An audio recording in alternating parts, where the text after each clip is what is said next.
अगर अम्बेडकरवादियों की सरकार आई तो तुरंत, वरना हम कानून के माध्यम से धीरे धीरे ये काम कर रहे हैं। इन सभी आतंकवादियों को, जो कि आज अपने आप को जर्नलिस्ट बता के इस प्रकार की आतंकवादी घटनाओं में लिप्त हैं, ये आतंकवादी घटना है, उनको हम जेल भिजवाने का काम करेंगे। जाकिर नायक का नाम लेके तो किसी ने आतंकवादी घटना नहीं की थी, लेकिन मोदी जी और योगी जी का नाम लेके तो आतंकवादी घटना तक कर दी है। क्रिमिनल लोग हैं, वो अपने सहयोगियों के खिलाफ कैसे कार्रवाई करेंगे?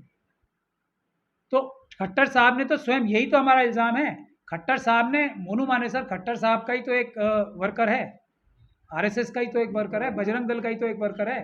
तो उनसे तो उन्होंने खुद कराया। जो आरएसएस के जो आतंकवादी काडर्स गए थे, उन्होंने तो खुद प्लान करके कराया ना। ज़्यादातर जो प्रदेश हैं वहाँ पे नॉन बीजेपी, नॉन आरएसएस सरकार है। अगर वही आरएसएस और बीजेपी के ये जो आतंकवादी गतिविधियाँ, ट्रेंड काडर्स हैं, उनके खिलाफ आतंकवादी गतिविधियाँ का केस दर्ज करना शुरू कर देंगे तो देश में इस समस्या का समाधान चुटकी बजाते हो जाएगा। मोनू मानेसर से बड़ा दोषी कोई है इसमें? खट्टर साहब से बड़ा दोषी है कोई? वहाँ की जो पुलिस भ्रष्ट अधिकारी थे, जो एक अफसर जो छुट्टी चला गया था या उसको छुट्टी भेज दिया गया था, वो भी कोई चौधरी साहब जैसा ही अफसर बता रहे हैं कि वो ईमानदार अफसर था, कि अगर वो अफसर एसएसपी रहता वहाँ तो नहीं होता। तो खट्टर साहब और उनके वो डीजीपी जिन्होंने ट्रांसफ़र किया, बुलडोज़र यदि चलना चाहिए तो इन लोगों के घर चलना चाहिए।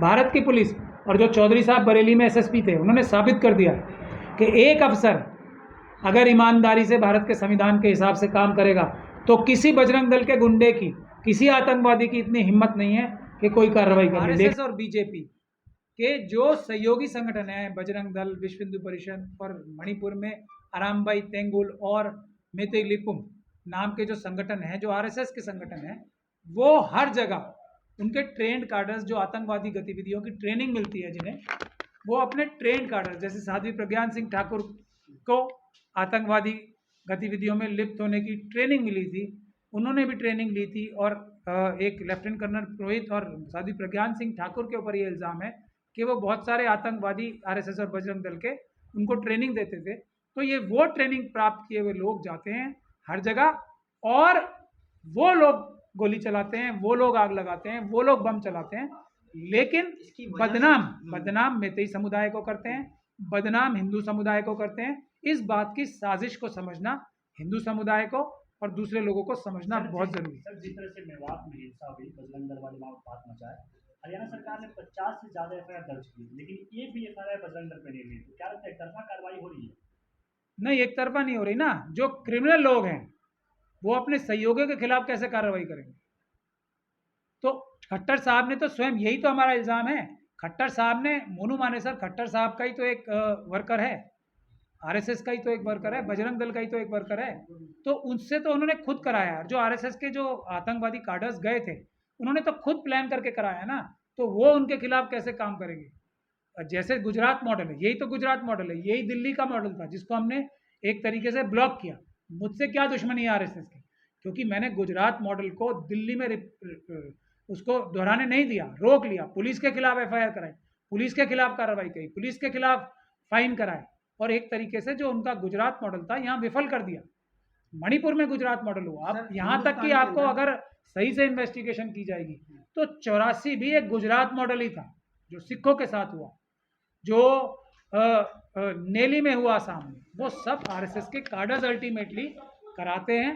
और वो बहाना ये बनाते हैं कि एक समुदाय ने दूसरे समुदाय से लड़ाई की। कोई समुदाय भारत में किसी से लड़ाई नहीं करता।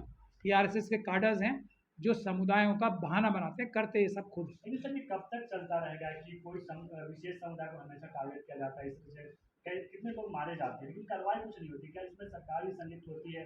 आम लोग फिर क्या करें सर? अपने जान माल देखिए, जो आरएसएस और बीजेपी के जो लीडर्स हैं, जो सरकारी पदों पे बैठे हैं, या जो नेतागण हैं, चीफ मिनिस्टर, पीएम हैं, ये सब हैं, मंत्री हैं, इनकी तो एक बात है, ये तो सब लोग इसमें लिप्त हैं, यही लोग कराते हैं।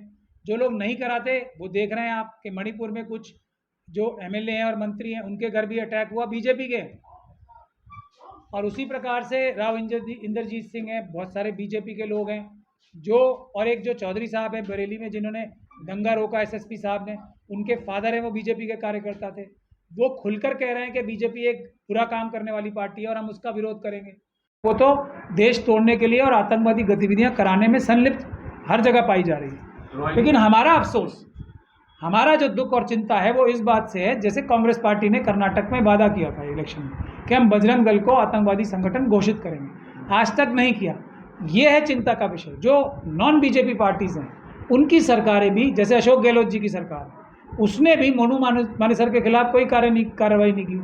तो ये है बड़ी वजह। आज देश में ज़्यादातर जो प्रदेश हैं वहाँ पे नॉन बीजेपी, नॉन आरएसएस सरकारें हैं।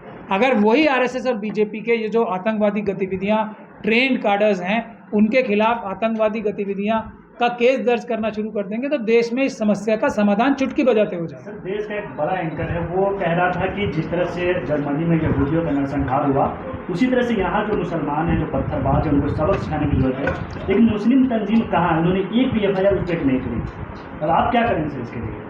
देखिए, मैं इस बात को बार बार कहता रहा हूँ कि ये करेंगे, और आपने एंकर बोला और बड़ा एंकर बोला, मुझे इसका बड़ा दुख है। आप उससे ज़्यादा बड़े एंकर हो, आप उससे ज़्यादा पत्रकार हो। उस आतंकवादी से जो ये बातें कर रहा है वो सब आतंकवादी हैं, और वक्त आएगा आप लोग देखोगे, अगर अम्बेडकरवादियों की सरकार आई तो तुरंत, वरना हम कानून के माध्यम से धीरे धीरे ये काम कर रहे हैं। इन सभी आतंकवादियों को, जो कि आज अपने आप को जर्नलिस्ट बता के इस प्रकार की आतंकवादी घटनाओं में लिप्त हैं, ये आतंकवादी घटना है, उनको हम जेल भिजवाने का काम करेंगे। लेकिन जहाँ तक आपने हमारी तंजीमों की बात की, अब मैं पहले थोड़े सख्त लफ्ज़ों में इसको कहता था, लेकिन अब आपने सवाल पूछ लिया है तो अब मैंने, सब साथियों ने मुझे मिलकर ये बोला है कि आपको थोड़ा सॉफ्टली बोलना चाहिए। तो जो हमारे इज़्ज़त माब जो मौलाना हैं, मदनी साहब हैं, जो हमारे जो पर्सनल लॉ बोर्ड के अभी प्रेसिडेंट बने हैं, जो सब इज़्ज़त माब वाली जनाब हैं, जितने भी, ये सब लोगों ने अपनी अपनी तंजीमों को आरएसएस के इशारे पर, आरएसएस की एक सिस्टर ऑर्गेनाइजेशन बना दिया है या बनाने की कोशिश कर रहे हैं। तो ऐसे लोगों से, ऐसी तंजीमों को जो हाईजैक कर लिया आरएसएस ने, उनसे आप क्या उम्मीद करोगे? वो तो उसी तरह काम करेंगी ना जैसे बजरंग दल और आरएसएस करती हैं। वो उसी तरीके की सैल्यूट बजाएंगी। मोहन भागवत जी को आरएसएस की जो डायरेक्शंस आएंगी वो उसी तरीके से काम करेंगे। जिस प्रकार का जैसा डायरेक्शन वहाँ से आएगा वैसा ही ये मुस्लिम तंजीमें करेंगी। जहाँ तक हमारा सवाल है, मैं एक वकील हूँ, मुझे वहाँ के लोग कांटेक्ट कर रहे हैं। अगर मुझे वकील वहाँ के लोगों ने एंगेज किया तो मैं वादा करता हूँ, जो मैंने दिल्ली के जो हमले हुए हैं और जो दूसरी जगह जो ऐसी कार्रवाइयाँ हुई हैं जहाँ भी, मैं उसकी सही उचित कानूनी कार्रवाई करूँगा और उन सभी दोषियों को पहले जेल भिजवाने का काम करूँगा, जो सरकारी अधिकारी हैं, जो पुलिस अधिकारी हैं, क्योंकि उनके फेलियर की वजह से, उन्हीं के साथ खड़े, जो ये भ्रष्ट अधिकारी हैं, उनके साथ खड़े हो गई तो इन्होंने, बजरंग दल वालों ने ये हमले किए हैं।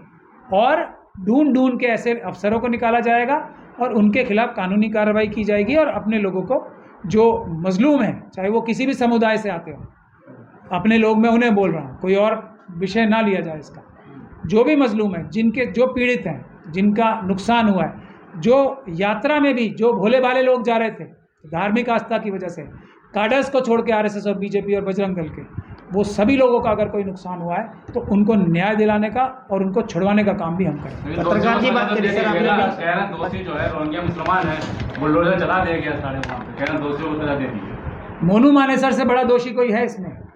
खट्टर साहब से बड़ा दोषी है कोई? वहाँ की जो पुलिस भ्रष्ट अधिकारी थे, जो एक अफसर जो छुट्टी चला गया था या उसको छुट्टी भेज दिया गया था, वो भी कोई चौधरी साहब जैसा ही अफसर बता रहे हैं कि वो ईमानदार अफसर था, कि अगर वो अफसर एसएसपी रहता वहाँ तो नहीं होता। तो खट्टर साहब और उनके वो डीजीपी जिन्होंने ट्रांसफ़र किया, बुलडोज़र यदि चलना चाहिए तो इन लोगों के घर चलना चाहिए, और बुलडोज़र चलना हम नहीं मानते कि सही कार्रवाई है। मोनू मानेसर के लिए भी बुलडोज़र नहीं चलना चाहिए। जो कानूनी कार्रवाई है वो ये है कि उसके घर की कुर्की की जाए, क्योंकि वो एक भगोड़ा मुलजिम है। तो ये कानूनी कार्रवाई है। खट्टर जी के खिलाफ भी कानूनी कार्रवाई होनी चाहिए, उन डीजीपी साहब के खिलाफ भी जिन्होंने ट्रांसफ़र किया और एक ऐसे अधिकारी को वहाँ पोस्ट किया जो कि जिसके अंडर में पुलिस के लोगों ने खड़े होकर बजरंग दल के कार्यकर्ताओं से गोलियां चलवाईं। उन भ्रष्ट अधिकारियों के खिलाफ कानूनी कार्रवाई ज़रूरी है। मगर सीएम तो कह रहे हैं कि अब पुलिस और सेना सभी को सुरक्षा नहीं दे सकती है, सब तक सुरक्षा नहीं पहुंचाई जा सकती है। वो गौ रक्षकों के लिए है और गौ के लिए है कि गौ को रक्षा मिले, लेकिन हर इंसान की सुरक्षा कर पाना उनके हाथ में। मैं इसीलिए तो कह रहा हूँ ना, खट्टर साहब इस साजिश में शामिल हैं। जब ही तो एक वो ऐसी बात कह रहे हैं जो कि बहुत ही ज़्यादा दुख देने वाली है। भारत की पुलिस के बारे में इस प्रकार की भाषा का इस्तेमाल करना बहुत ही दुखदायी है। वो क्योंकि इस घटनाओं में लिप्त हैं, इस प्रकार की स्टेटमेंट वो इसलिए देने के लिए मजबूर हैं। भारत की पुलिस और जो चौधरी साहब बरेली में एसएसपी थे, उन्होंने साबित कर दिया कि एक अफसर अगर ईमानदारी से भारत के संविधान के हिसाब से काम करेगा तो किसी बजरंग दल के गुंडे की, किसी आतंकवादी की इतनी हिम्मत नहीं है कि कोई कार्रवाई कर ले। लेकिन नतीजा क्या हुआ? खट्टर जी की तरह ही जैसे इसको ट्रांसफ़र किया गया था यहाँ से, जो नू का एसएसपी थे, उसी तरीके से उन्होंने, क्योंकि होने नहीं दी गतिविधि चौधरी साहब ने, तो उनके ट्रांसफ़र कर दिया गया घंटों में। तो ये खट्टर साहब की एक तरीके से इकबाल जुर्म है। पुलिस तो कर सकती है, उनके दबाव में आने वाली भ्रष्ट पुलिस जो है, भ्रष्ट अधिकारी पुलिस के जो है, वो नहीं कर सकते। वो ऐसा कह रहे हैं। भारत की पुलिस, भारत की सेना इतनी सक्षम है कि वो किसी भी व्यक्ति को न्याय दिला सके, किसी भी व्यक्ति की नहीं, पूरे देश के एक एक नागरिक की सुरक्षा कर सके। खट्टर साहब को ये स्टेटमेंट देने से पहले 10 बार सोचना चाहिए था और उन्हें शर्म आनी चाहिए स्टेटमेंट देने की। सर लेकिन पुलिस वाले भी तो जान ले रहे हैं, पुलिस वाले भी तो जान ले रहे हैं, पुलिस लग रहा है मोदी योगी का नाम लेना पड़ेगा अगर रहना यहाँ। जिस व्यक्ति की आप बात कर रहे हो वो अभी एक जेल में है, और जैसे जाकिर नायक के ऊपर जो केस चल रहा है, उसका भी केस, उसके दिमाग में जहर डालने का केस है। जाकिर नायक के ऊपर क्या केस है? उनके ऊपर केस ये है कि उनके भाषण सुन के, उनकी स्पीचेस सुन के बहुत सारे लोग ऐसे हो गए जो आतंकवादी घटनाओं में लिप्त हो गए। उसी प्रकार से जो जिन 2 लोगों का नाम लिया गया और उनके जो बॉस हैं मोहन भागवत जी, उन लोगों के खिलाफ भी जाकिर नायक वाला केस ही दर्ज किया जाना चाहिए, क्योंकि जाकिर नायक ने जो किया था इन लोगों ने भी वही किया है। जाकिर नायक का नाम लेके तो किसी ने आतंकवादी घटना नहीं की थी, लेकिन मोदी जी और योगी जी का नाम लेके तो आतंकवादी घटना तक कर दी है। और ऐसे कितने लोग मानसिक रोगी बना दिए हैं ये आरएसएस और जो बीजेपी की मानसिकता है, एंटी नेशनल, एंटी कॉन्स्टिट्यूशनल, संविधान के विरुद्ध जो मानसिकता है इनकी, आरएसएस और बीजेपी के लोगों ने, इसने कितने लोगों को जहनी रूप से, मानसिक रूप से पीड़ित बना दिया है, आतंकवादी बना दिया है। उन सभी लोगों की जिम्मेदारी इनके नेताओं के ऊपर जाती है। मोहन मानेसर का इंटरव्यू कर रही है अभी न्यूज़, कह रहे हैं मोहन मानेसर कि मुझे खतरा है जान मारने की, इसलिए अगर गारंटी लेते हैं तो मैं पुलिस को दूंगा। मीडिया वाले पहुंच गए, पुलिस वाले नहीं पहुंच पा रहे, क्या करें? बिल्कुल, मैं जान को खतरा हो सकता है उनकी, लेकिन आरएसएस और बीजेपी से, क्योंकि इनको मरवा के भी शायद वो कोई राजनीतिक लाभ उठा सके, और किसी से उनकी जान को खतरा नहीं है। हाँ, उनकी स्वतंत्रता को खतरा है। जो भी इंसाफ के मानने वाले लोग हैं, जो भी संविधान के मानने वाले लोग हैं, वो उनके खिलाफ कानूनी कार्रवाई करा के उनको जेल भिजवाने का काम करेंगे। ये खतरा उनको ज़रूर है, लेकिन संविधान के हिसाब से, कानून के हिसाब से उनके खिलाफ कार्रवाई की जाएगी और उससे उनको खतरा ज़रूर महसूस होना चाहिए। जान का खतरा उनको सिर्फ और सिर्फ आरएसएस और बीजेपी से है, क्योंकि वो स्वयं अपने लोगों को भी सेक्रीफाइस करते हैं अपने राजनीतिक लाभ उठाने के। सर आप क्या कहते हैं, ये जानबूझ के परोसी जा रही है लोगों में नफरत की भावनाएं? 100% ऐसा ही है, क्योंकि भारत देश के जो नागरिक हैं वो बहुत ही सौहार्द से रहने वाले हैं, बाबा साहब का संविधान मानने वाले हैं। ज़्यादातर लोग, खास तौर पे SC ST OBC और माइनॉरिटीज़, जो कि करीब 90% देश की जनता है।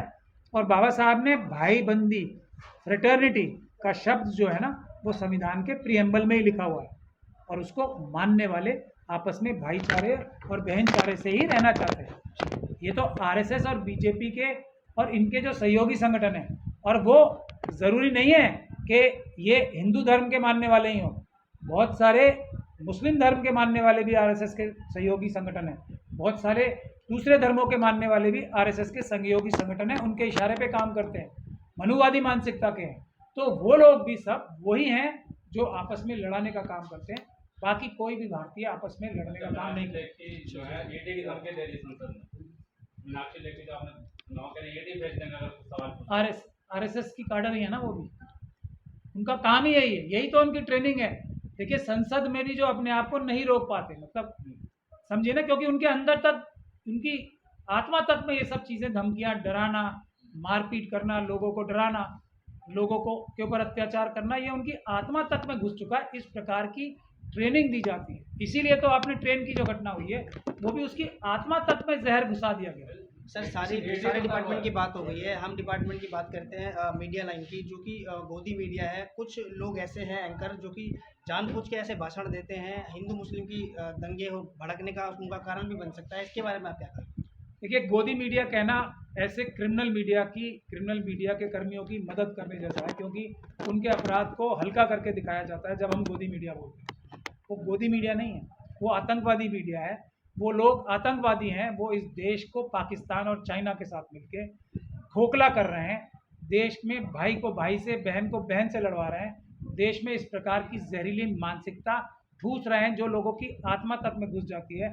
जो लोगों को रेलवे में, जब ये रेलवे अधिकारी ने कार्य किया, एक ट्राइबल व्यक्ति को मारा, मुस्लिम लोगों को मारा, योगी और मोदी जी का नाम लेके मारा। ये आतंकवादी ट्रेनिंग देने वाले लोगों को गोदी मीडिया कहना, मेरे ख्याल से उनकी मदद करना है। वो आतंकवादी हैं, वो क्रिमिनल्स हैं, उनको उसी नाम से पुकारा जाना चाहिए। किसी और नाम से पुकारा जाना ये बहुत गलत बात है। ठीक है।